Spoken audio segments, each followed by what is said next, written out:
গাইবান্ধায় এক মর্মান্তিক ট্রেন দুর্ঘটনায় সাইদুর ভাই, হারিয়েছে এক শিশু। প্রায় 8 থেকে 10 বছর বয়সে এ জায়গায় তো ঘটনাস্থলে কি হয়েছে? এই ছবিটা দেখে মাকে তা এখনো পর্যন্ত গাইবান্ধায় একটা ট্রেন দুর্ঘটনা হয়েছে। এ তো এ তো এ তো আমার তুফান, এ তো আমার বাপজান।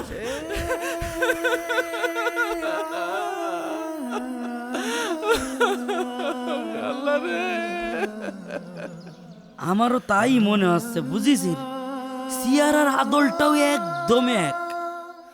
আল্লাহ আল্লাহ, তুমি আমার বাপজানের খোঁজ দিলে কিন্তু ওকে দুনিয়া থেকে উঠাই নিয়ে গেলে। আল্লাহ আল্লাহ, আমার বুকটা খালি করে দিলে। দেখুন, লাশটা শনাক্ত করা কঠিন, চেহারা প্রায় থেতলে গেছে। ঠিক পরিষ্কার করে বোঝা যাচ্ছে না, বুঝছিস সাইদুর ভাই? না, আমি আমার ছেলেকে চিনবো না? এই আমার তুফান।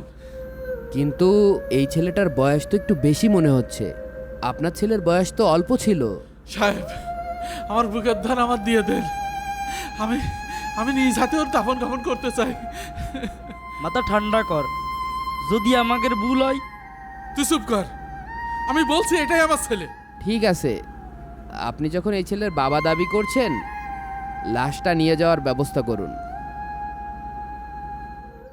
হে আল্লাহ, তুমি এই মাসুম বাচ্চাটিকে জান্নাতের সর্বোচ্চ মাকাম দান করো। ভাই, মনটা শক্ত কর। এখন বুকটা হালকা লাগছে করিম।